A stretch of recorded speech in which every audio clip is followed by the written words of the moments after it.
Well, good afternoon, everyone. Welcome to another live today. I hope you're having a great day. Hope the day thus far has been a blessing to you. And as per usual, we'll say hello to a few friends. I consider all you guys my friends. There we go. Mike from Norland. Number one, Manette. How are you? And let's see, Andrea, Niagara Falls. My morning folks are back on. Rebecca from Callender. Eric, Ottawa, bonjour. Fran, how are you? From Orangeville. Kate from Tirana. Rain Cloud, how are you? From Michigan. Kathy, Port Perry. Nick, from our staff. Deborah, good morning. Sorry. Georgie, how are you? Halifax, Nova Scotia. Donna, nice to have you on. Elaine and Yolande and Jeanette. My morning crew is with me. I appreciate that. Maria, Ottawa. Yvonne, Petawawa. Cheryl, West Virginia. And Donna, Vancouver Island. Probably a better time for you, right, Donna? Shelley, how are you? Wanda, Ridgeway. Mary from PEI. Rita, Nouveau Brunswick. Carol, a dull, snowy afternoon, is it, eh? Judy, Nova Scotia. Denise, good afternoon. Joanne, I almost said good morning. Wasago. Donna, Barbara, sunny Florida. Rachel, how is you? Madeleine, Kippawa, Quebec, Nativity. Thanks for coming on. Cold Lake, Alberta, Lisa is saying hello this afternoon. Barbara, Nova Scotia. Donna, nice to have you on. And Anne, thank you guys. Nancy and Diane from Newfoundland. Shireen, how are you? Bonnie, Annandale, Minnesota. Kelly, Burlington. And Marilyn, how are you? And Cecilia, Joanne, couple of more. Joanne's from North Bay. Terry. And Donna just got back from Montreal. Shirley. And Wendy. I didn't mean to miss you, Wendy, honest. Judy. Okay. Great to see our awesome group for sure. Okay. This afternoon, I just want to talk to you a little bit about insulin and the brain. Okay?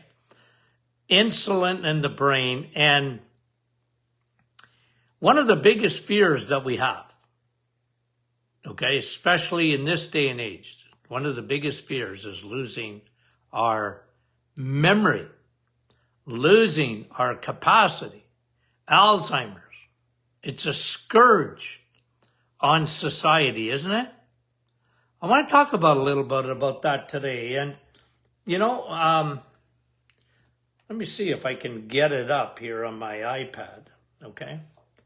Now, we're going to talk about the brain a little bit, but I want to talk specifically. Okay, I'm going to show it to you right here. Okay. Now, you see that?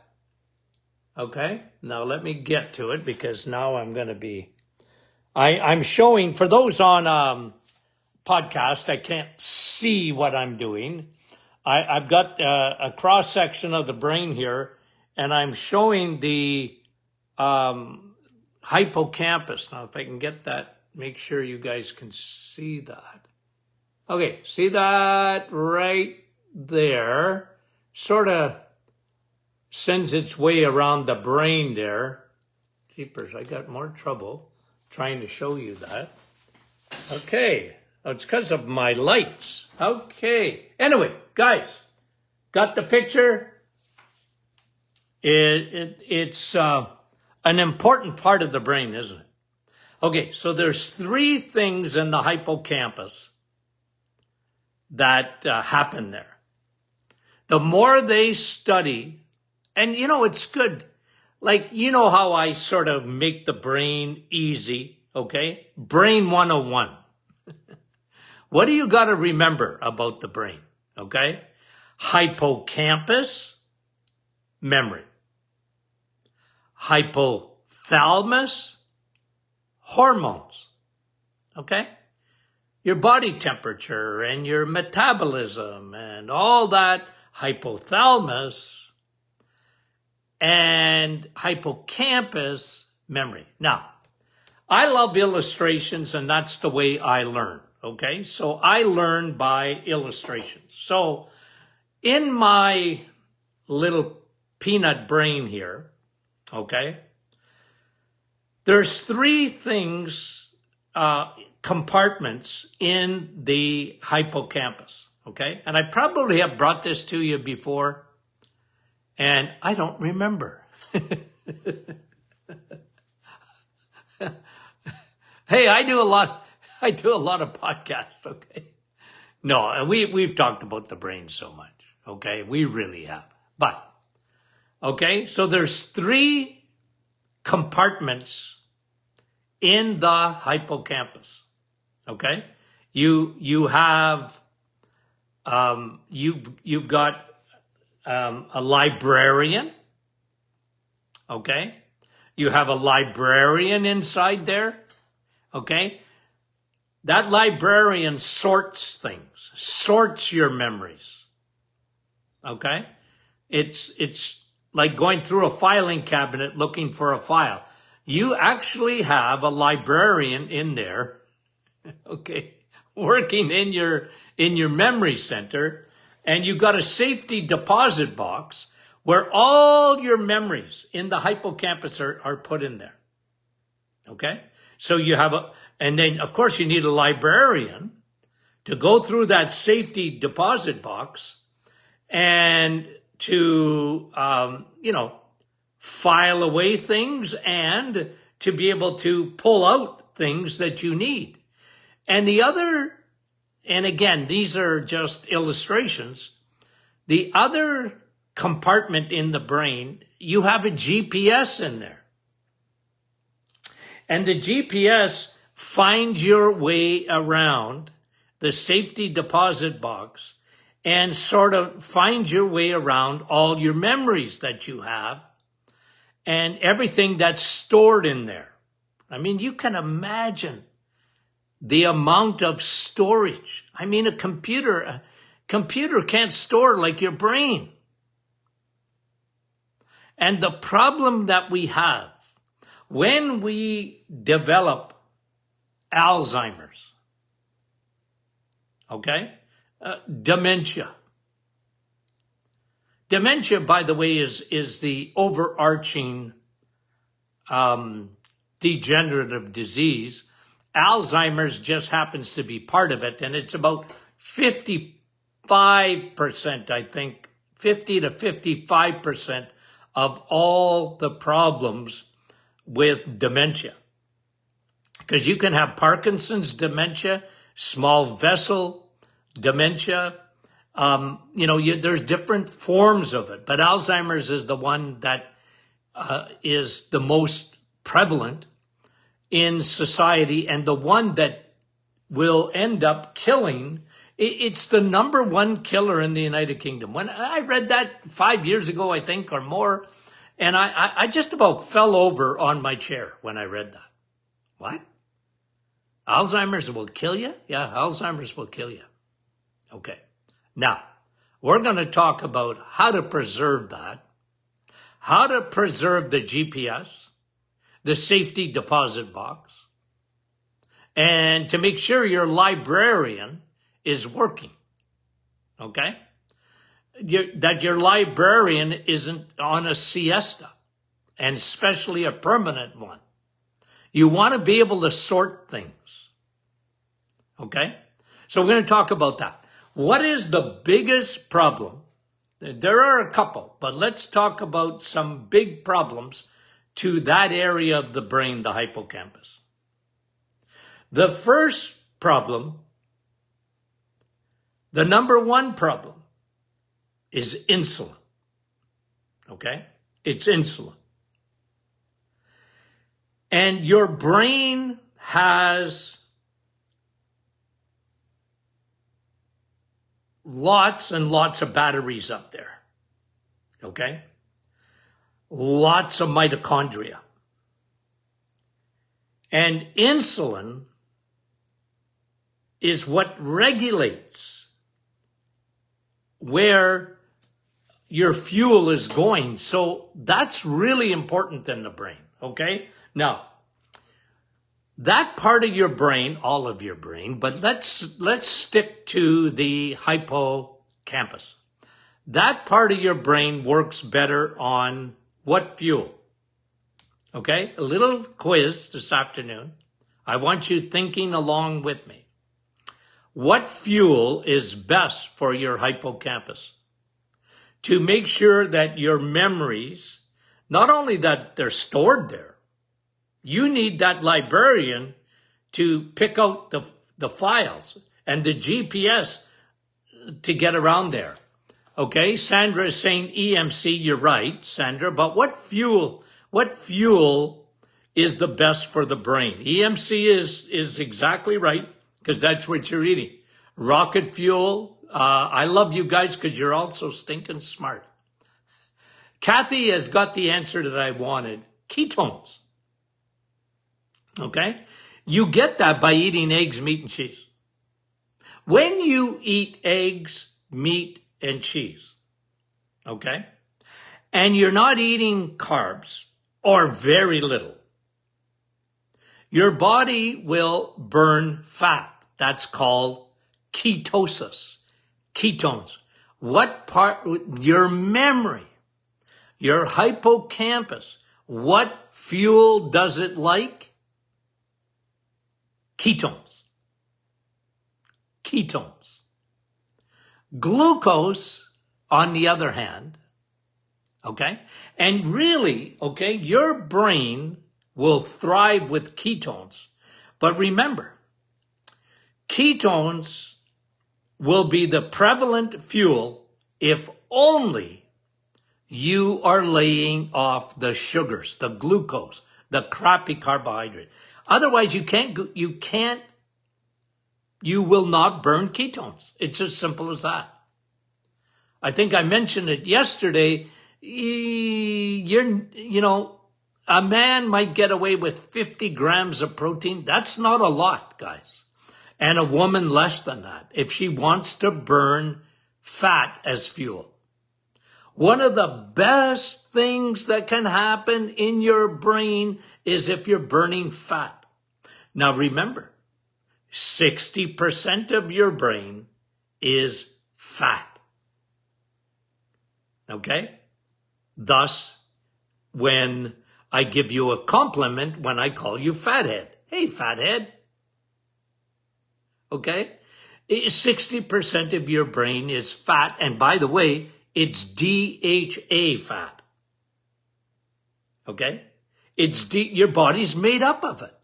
Your brain is made up of DHA fat, okay? And that part of your brain, especially your hippocampus, thrives on ketones, not glucose. Not glucose. Okay? So, I use this illustration, okay? If you eat steak, okay, and your body needed some glucose, it'll take a piece of steak and make it into glucose. Did you know that? At the end of the day, your body doesn't need carbohydrates to make a sugar. It doesn't. The preferred source of fuel for your brain are ketones. And when you think of it, it's really only in the last, 100 years where people used to be mostly into ketosis all day long. Today, what the average person, the average person in our society is into they're firing, how would I phrase this? They're using insulin 24 hours a day for a lot of people. You eat, okay? Let's say you eat at 8 o'clock. If you had bacon and eggs, you need insulin, but not much. Let's say you decided to get duped and you had cereal. Oh, Dr. Martin, I need my oatmeal. Okay, now your blood sugar is going to go crazy. It's going to spike higher than a chocolate bar. Okay? And you're going to use a mountain load of insulin. And insulin's got two jobs. Okay? Again, repetition, repetition, repetition. Insulin has two jobs. One, it takes sugar out of the bloodstream. So if you eat oatmeal, well, Dr. Martin, I didn't put any sugar in my oatmeal. No, but it's going to be sugar in 5 seconds anyway. Okay? Quaker Oats lied. Okay? It ain't good for you. You ain't a horse. Anyway, back to insulin. Insulin's got two jobs to do. One, it has to take sugar out of the bloodstream. Sugar cannot park in the bloodstream. Thus, my illustration, the traffic cop. You're parking in the wrong spot, sugar. Sugar, you can't stay there. You're in a no parking zone. Sugar is not allowed to park in the bloodstream. Okay? So insulin's job is to say, sugar, come here. Out, out, out, out, out, out. The second job that insulin does, it must store sugar. It'll store it. Okay? And it stores it. Sugar is stored as fat. And insulin has an unlimited capacity to turn sugar into fat. You want to get fat? Make insulin work. It loves fat. It does, because it loves storing sugar into fat cells. It'll do it in muscle first. It'll do it in your liver. And when there's no more room in the liver, it'll make as many fat cells as needed, including fat cells in your liver, and fat cells around your heart, and fat cells around your pancreas, and fat cells around your hips, and fat cells around your bowels, and fat cells everywhere. Okay? That's why insulin is a growth hormone. You get that? So two things. One, sugar, out. Out, out, out, out, out, out. Can't stay. Two, I'm going to park you. You can't park in the blood, but I can park you elsewhere. I'll start at the muscle. Oh, you don't have a lot of muscle. Not a lot of space there. Okay, come here. I'll put you in the liver. Oh, there's no more room in the liver? Okay, let's make fat cells. And now I'm going to make as many fat cells. I'm going to make, the other day we went to it was a food festival, okay? You like food festival? International Food Festival, okay? Man, oh man, there was thousands of people there. You couldn't get a parking spot, but guess what they did? They made extra parking spots. And if you followed the signs, they said, extra parking over here. That's what insulin does, my friend. That's how insulin operates. So insulin goes, okay, I'm going to park you. Okay, why am I talking like this? Let's get back to the brain. Insulin, when you eat, and then way after, depending on what you're eating. If you have a piece of steak, an egg, bacon and eggs, cheese, insulin is on a holiday. It's sitting there going, I got nothing to do. I don't have to take sugar out of the bloodstream because they didn't eat sugar. Therefore, I'm on the sidelines. I don't even have to make fat cells. I don't have to park sugar because there's no sugar in the bloodstream. Well, there's a little bit, but it's not enough to... You get what's happening here? You see, in the brain, okay, in the brain, insulin's got a big, big job to do. Big, big job to do. Because your brain is headquarters. It's only 2% of your body weight. Even though I called you fathead, I did it as a compliment. It's not that big. You ever see a baby compared to the rest of their body size? A baby's got like a brain like a head like that, right? But then, you know, at a certain age, the brain, the head don't grow no more. You know what happens in Alzheimer's? Okay? It's the opposite of what happens in the rest of your...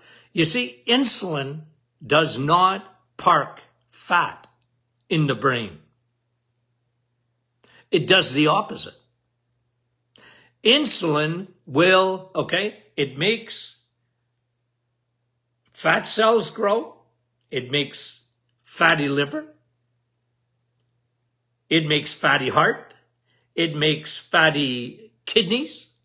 It makes fatty liver, fatty pancreas, fatty, you name it, fatty, except the brain. You know what it does in the brain? Shrinks the brain. Shrinks the brain. The brain starves when you feed it sugar because the mitochondria take that right away, up, and then it's a short-lasting fuel, doesn't last long. And the brain gets messed up, okay? The hypothalamus gets brain. Guys, listen, you want to know how effective the reset is? I developed the reset for insulin. But when you lower insulin and you lower insulin resistance, not only your hypothalamus, your hippocampus, the memory center is better. The brain fog lifts. Your librarian goes back to work. The GPS inside of the hippocampus works again.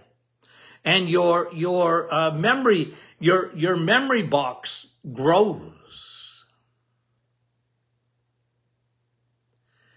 And the other thing that happens, because it's next door neighbor, is the hypothalamus.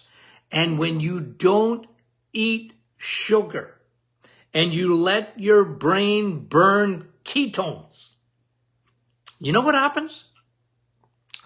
The hypothalamus, less inflammation there. Hypothalamus controls through the pituitary gland. It controls your thyroid. It controls your leptin.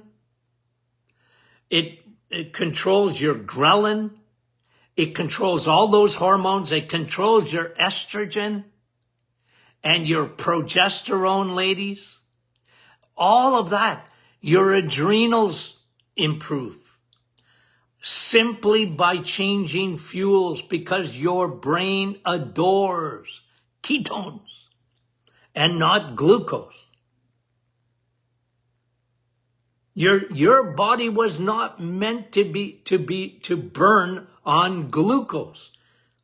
It was meant to burn on ketones. And especially your brain. And especially your brain. Now the other thing up in that brain, okay, so you've got that hippocampus and you've got 3 compartments, memory, you got a librarian up there and a GPS. One of the biggest things, okay? One of the biggest things is your self-cleaning oven in the brain. They're called your lymphatic system and comprised of glial cells. G-L-I-A-L, glial. Your self-cleaning oven, okay? Self-cleaning ovens. 1/3, okay, listen to this. 1/3 Your mitochondria release what? ATP. Energy. Okay? It's the currency of your body. The currency of energy, okay, is ATP. You need 1/3 of that ATP just for your glial cells, your repair. See what happens in Alzheimer's. Brain shrinkage, okay? Everything else gets fat in your body except the brain. The brain shrinks. The brain shrinks. Insulin, when you have insulin resistance, at the blood-brain barrier doesn't even allow insulin to do its job. It can't take the sugar out. So the brain shrinks. Why do you think they called Alzheimer's in 2005 type 3 diabetes? It's diabetes of the brain.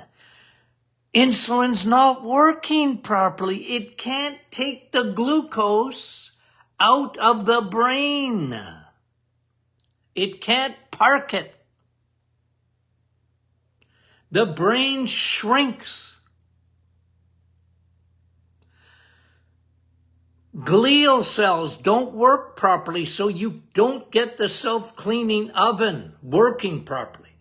And by the way, the other thing we could talk, we talked about this a lot, is that the self-cleaning oven does not work if you don't sleep either. You need to sleep.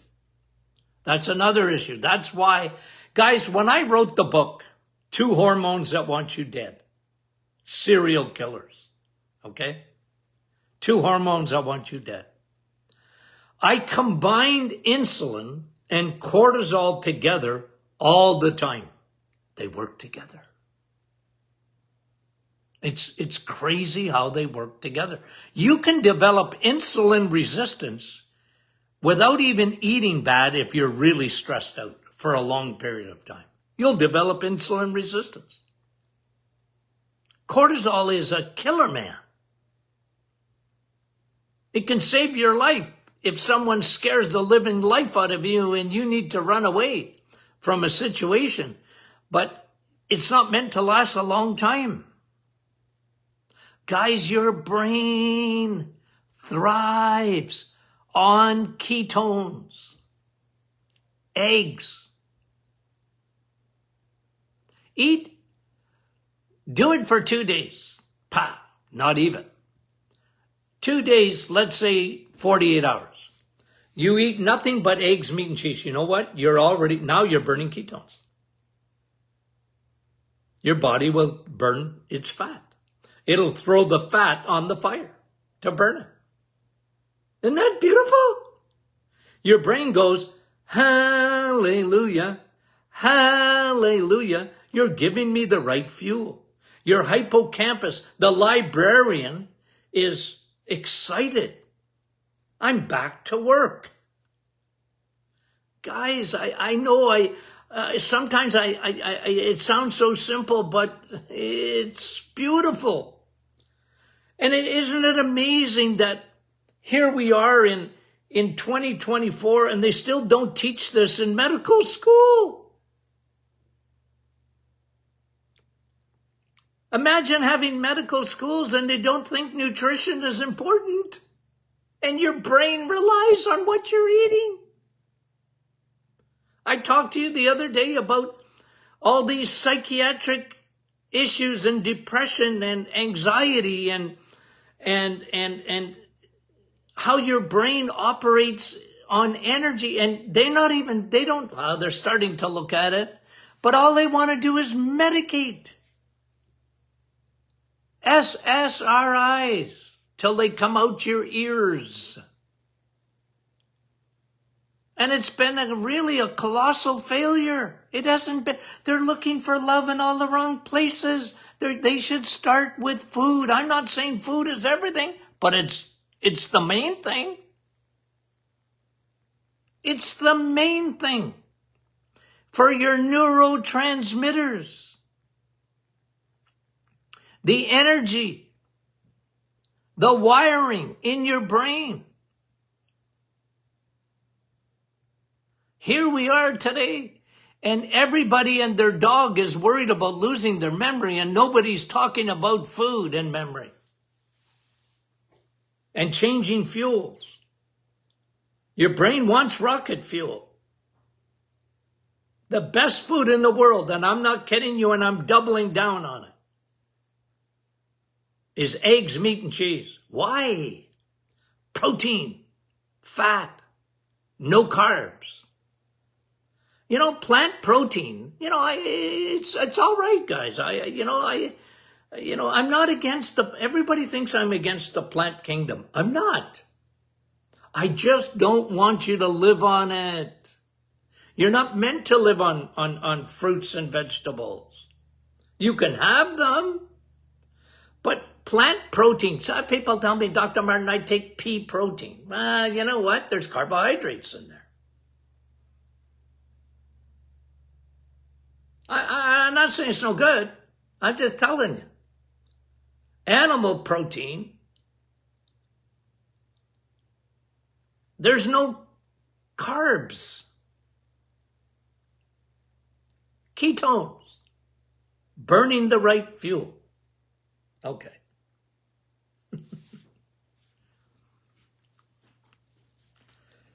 I got excited again. I promised myself before I started that I wouldn't, but I did. Okay, guys. Okay, you know what tomorrow is? Question and Answer Friday. Have you sent in your questions yet? Okay. Now you can share this, guys. You can share this. You know what makes our podcast so successful is you guys, because you share. And the more you share, the more Facebook shares. And, you know, when it comes to your smartphone, you listen to those podcasts, give us a nice 5-star review, because that helps too. It helps with logarithms. I don't know. What do I know about that stuff? I just talk. Okay. Do you want your librarian back at work? Yeah. Do you want that memory box to keep your memories? And do you want that GPS up in the hippocampus? You do? Okay. Well, you know what to do. Burn the right fuel. That's what you do. Okay, guys, we love you. We'll talk to you soon.